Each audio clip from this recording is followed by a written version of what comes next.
ছাত্ৰ ছাত্ৰীসকল তোমালোক আটাইকে গুড মৰ্নিং। আজি মই তোমালোকৰ পাঠ্যপুথিত থকা 5 নম্বৰ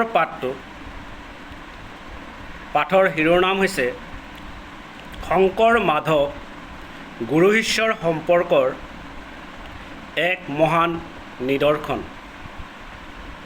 নিদৰ্শন মানে উদাহৰণ। তোমালোকে এই পাঠটোৰ জৰিয়তে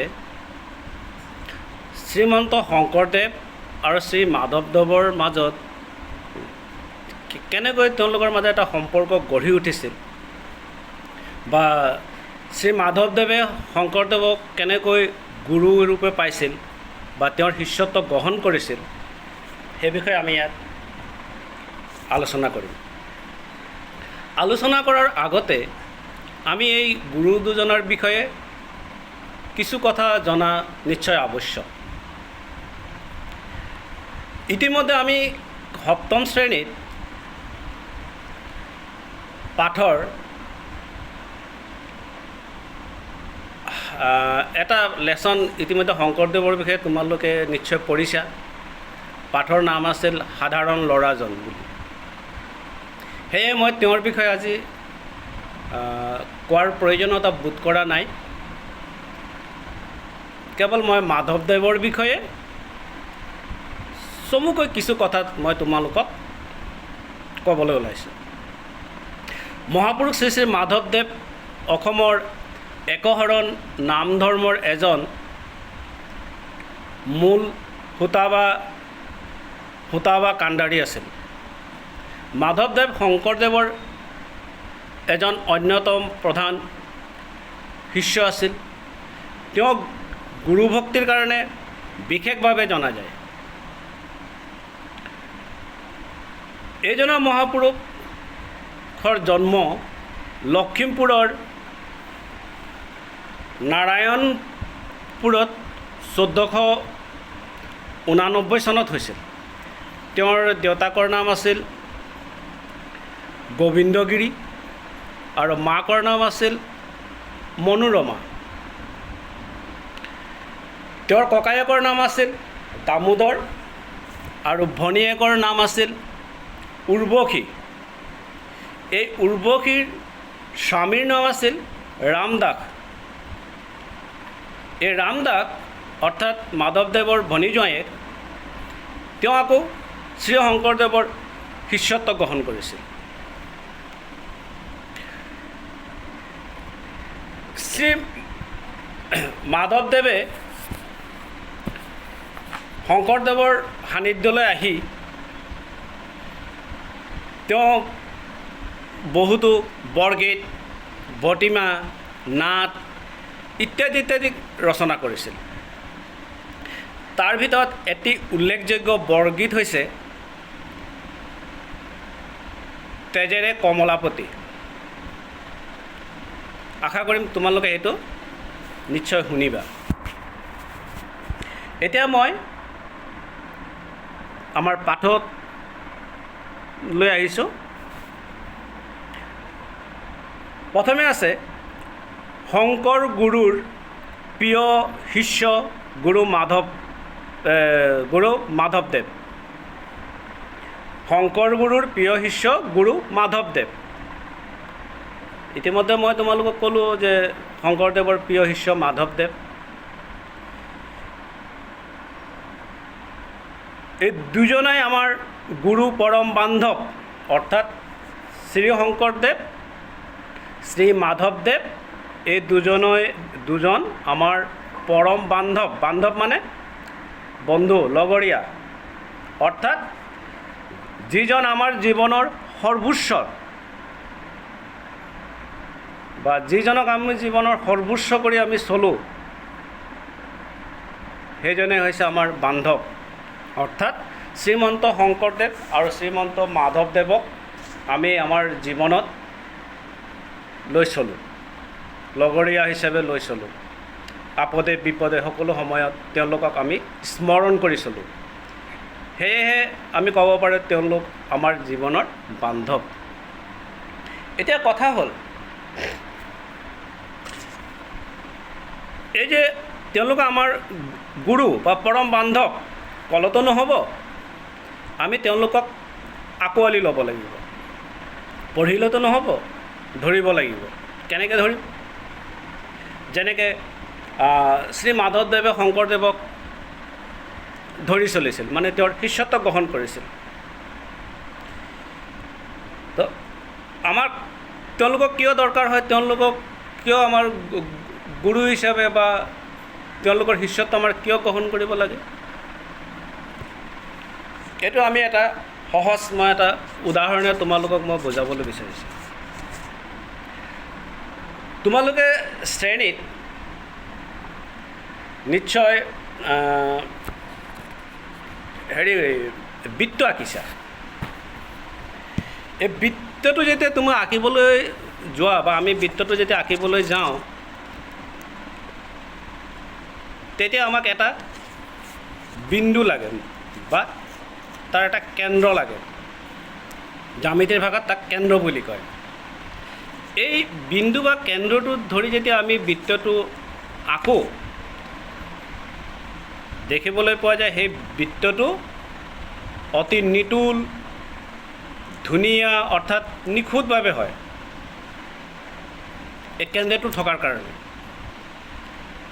কিন্তু যেতিয়া সেই কেন্দ্ৰটো নাথাকে, বৃত্তটো যেতিয়া আমি আঁকিবলৈ যাওঁ, দেখা যায় সেই বৃত্তটো যেনেধৰণে হ'ব লাগে তেনেধৰণে হৈ নুঠে, ধুনীয়া নহয়। অৰ্থাৎ এই বৃত্তটোৰ কেন্দ্ৰটো নথকাৰ কাৰণে এনেকুৱা হয়। ঠিক তেনেদৰে আমাৰ জীৱনত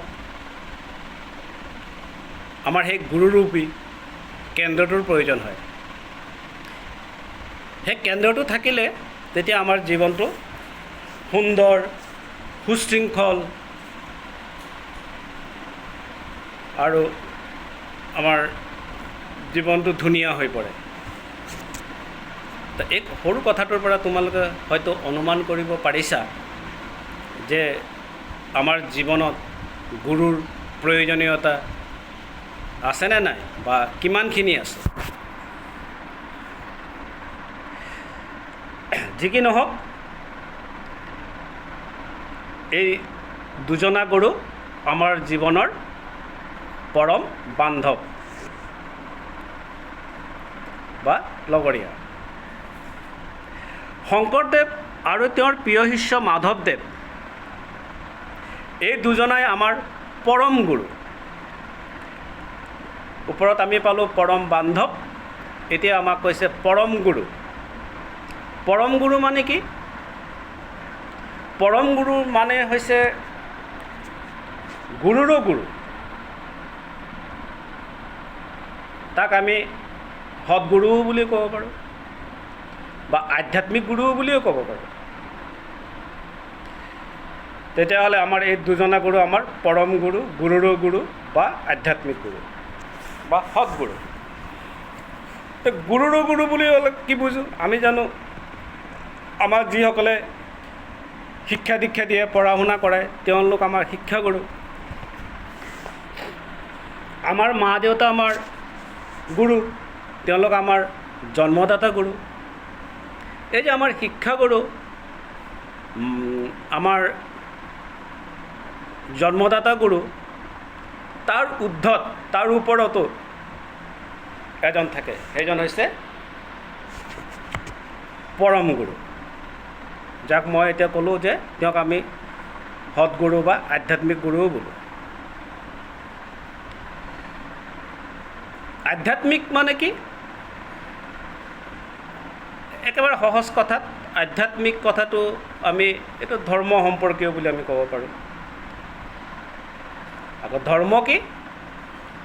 সেইটো একেবাৰে সহজ কথাত ধৰ্ম মানে হৈছে যি নিজে জীয়াই থাকে, এটা বিধি বিধান নিয়ম নীতিৰ মাজেৰে,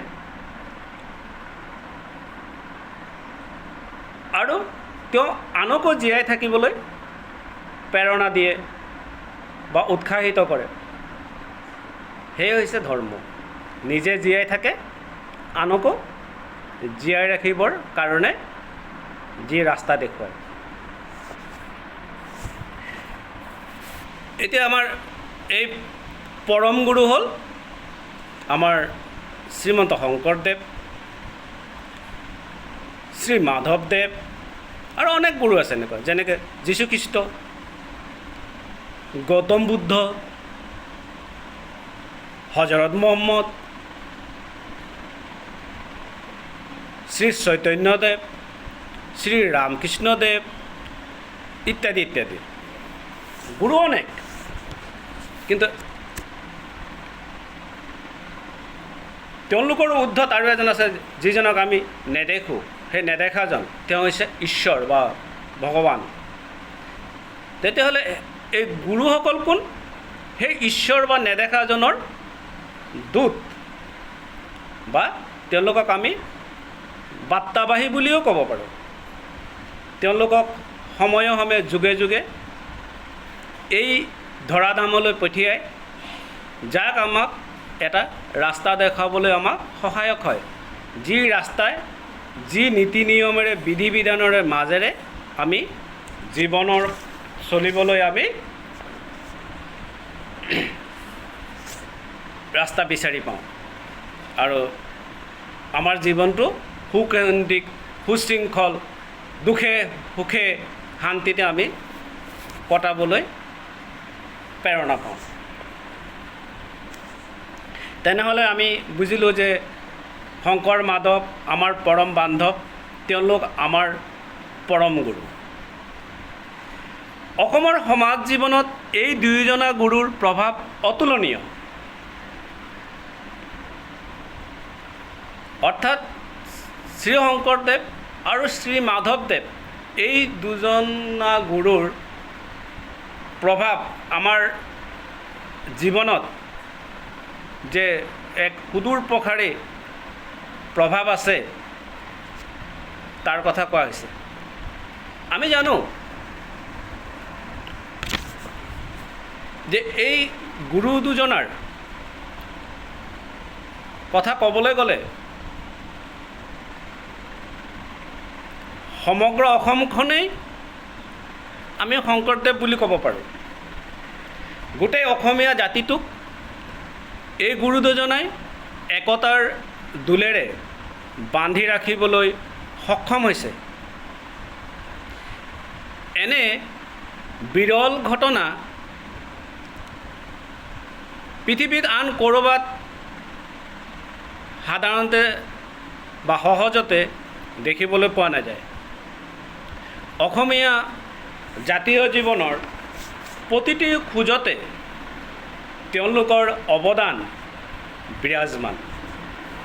সেয়েহে কোৱা হৈছে যে অসমৰ সমাজ জীৱনত এই দুয়োজনা গুৰুৰ প্ৰভাৱ অতুলনীয়। এতিয়া আমি পাঠত আহোঁ। পিছে মাধৱদেৱে শংকৰদেৱক প্ৰথমে গুৰু মানি লোৱা নাছিল। কি কৈছে? যে মাধৱদেৱ শংকৰদেৱক প্ৰথমে গুৰু মানি লোৱা নাছিল, কাৰণ দুয়োজনৰ আদৰ্শগত মিল নাছিল। শংকৰদেৱ আৰু মাধৱদেৱৰ মাজত কিছু আদৰ্শ নীতি নিয়মৰ পাৰ্থক্য আছিল। সেইটো কেনেকুৱা? যে শংকৰদেৱ ঘোৰ বৈষ্ণৱ হোৱাৰ বিপৰীতে মাধৱদেৱ আছিল ঘোৰ শাক্ত। এই যে আদৰ্শগত যিটো অমিলৰ কথা কৈছে, আমি জানো শ্ৰীমন্ত শংকৰদেৱ তেওঁ বৈষ্ণৱ আছিল। তেওঁ বিভিন্ন দেৱ দেৱীৰ পূজা পাতল, বলি বিধান এইবিলাকত তেওঁ বিশ্বাসী নাছিল। তেওঁ একশৰণ নাম ধৰ্মত বিশ্বাস আছিল, যাক আমি মহাপুৰুষীয়া ধৰ্ম বুলিও জানো।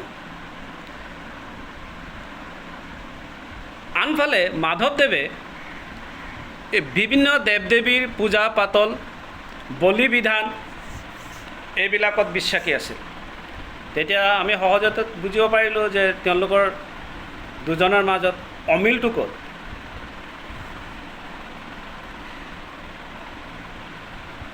ঘোৰ শাক্ত মানুহ হৈছে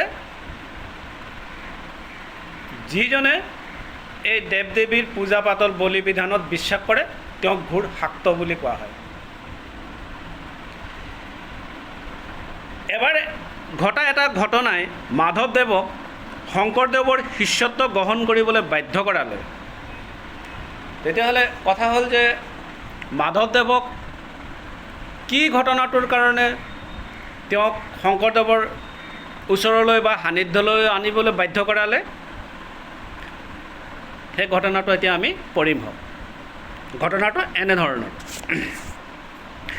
মাধৱদেৱৰ মাকৰ এবাৰ টান নৰিয়া হ'ল। নৰিয়া মানে অসুখ বা বেমাৰ। মাধৱদেৱে যেতিয়া গোসানীলৈ, গোসানী মানে দেৱ দেৱী বুলি দুটা কথা আগ কৰিলে মানে প্ৰতিজ্ঞা কৰিলে। মাকৰ নৰিয়া ভাল হোৱাত মাধৱদেৱে ভনী জোঁৱায়েক ৰামদাসক পঠা আনিবলৈ পঠালে, যাতে গোসানীৰ ওচৰত পঠা বলি দিব পাৰে। ৰামদাস আছিল আকৌ শংকৰদেৱৰ শিষ্য।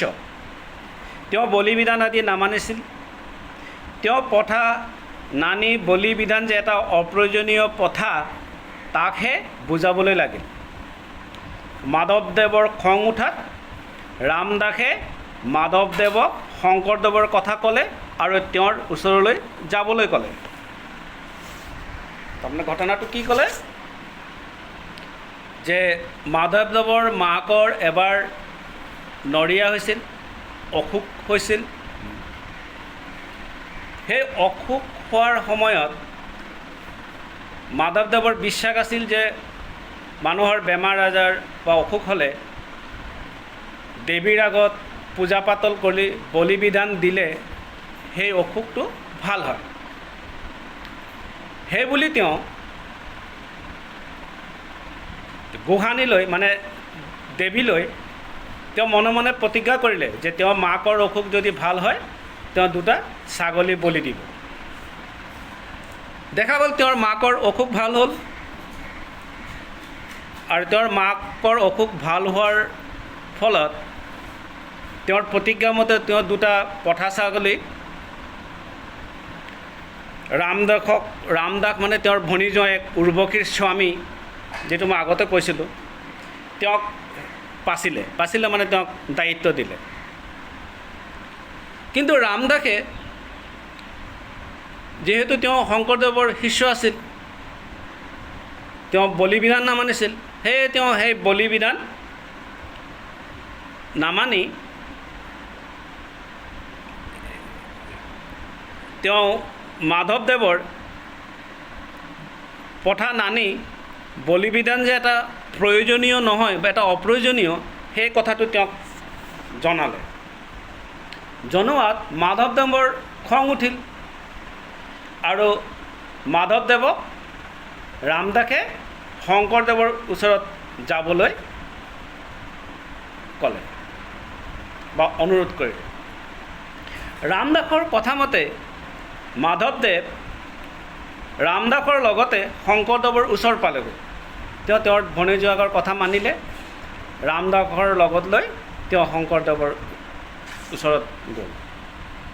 পাৰস্পৰিক চিনা পৰিচয়ৰ পিছত দুয়োজনৰ মাজত বলি বিধানৰ সপক্ষে আৰু বিপক্ষে যুক্তি তৰ্ক আৰম্ভ হ'ল।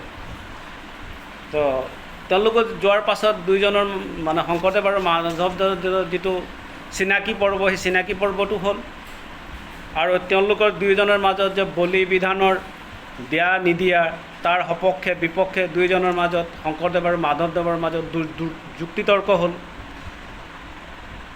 যুক্তিতৰ্ক হোৱাৰ পিছত অৱশেষত শংকৰদেৱে তৰুমূল শ্লোকৰ জৰিয়তে মাধৱদেৱক তেওঁৰ যুক্তিত প্ৰত্যয়ন নিয়ালে। অৱশেষত শংকৰদেৱে মাধৱদেৱক বিশ্বাস নিয়ালে যে কেনেকৈ তৰুমূল শ্লোকৰ জৰিয়তে, অৰ্থাৎ এইটোৱে জনালে যে ঈশ্বৰ এক, ভগৱান এক, অৰ্থাৎ গছৰ গুৰিত পানী ঢালিলে গোটেই গছডালে পায়, ডাল পাত সকলোতে পায়। গতিকে যদি এজনক যদি আমি পূজা কৰোঁ, সকলো দেৱ দেৱী সকলোকে আমি তুষ্ট কৰিব পাৰোঁ। সেই কথাটো তেওঁ বিশ্বাস নিয়াব পাৰিব। মাধৱদেৱ। সেয়েহে মাধৱদেৱে শংকৰদেৱৰ সেই কথাত হাৰ মানিলে। অৱশেষত এই মাধৱদেৱে শংকৰদেৱৰ ওচৰত শিষ্যত্ব গ্ৰহণ কৰিলে। তেতিয়াৰ পৰা তেওঁলোক দুয়ো অভিন্ন হৃদয় হৈ পৰিল, তেওঁলোক দুজন এক হৈ পৰিল। আৰু তেওঁলোকৰ এই গুৰু শিষ্যৰ বান্ধোন চিৰযুগমীয়া হৈ ৰ'ল। আমি জানো যে শংকৰদেৱৰ পিছত উত্তৰাধিকাৰী হিচাপে আজিও তেওঁ আমাৰ মাজত চিৰদিন আমাৰ মাজত ৰৈ আছে। আৰু এই যে তেওঁলোকৰ দুজনৰ যি মিলন হ'ল, দুইজন যি মতাদৰ্শ হৈ এজন হ'ল বা এটা মতাদৰ্শত আহিলে গুৰু শিষ্য হ'ল, সেই মিলনক মণিকাঞ্চন সংযোগ বুলি কোৱা হয়। মনত ৰাখিবা, সেই মিলনক মণিকাঞ্চন সংযোগ বুলি কোৱা হয়। শংকৰদেৱৰ মাধৱদেৱৰ ওপৰত আছিল অগাধ বিশ্বাস। যদি গুৰুক যদি আমি বৰণ কৰোঁ, গুৰুক যদি আমি ধাৰণ কৰোঁ, তেওঁক যদি আমি ভাল পাব নোৱাৰোঁ, তেওঁৰ যদি আমি বিশ্বাসত ল'ব নোৱাৰোঁ, তেতিয়াহ'লে তেওঁক কেতিয়াও গুৰু ধাৰণ কৰি বা গুৰু লৈ বা গুৰু বৰণ কৰি আমাৰ একো কামত নাহিব।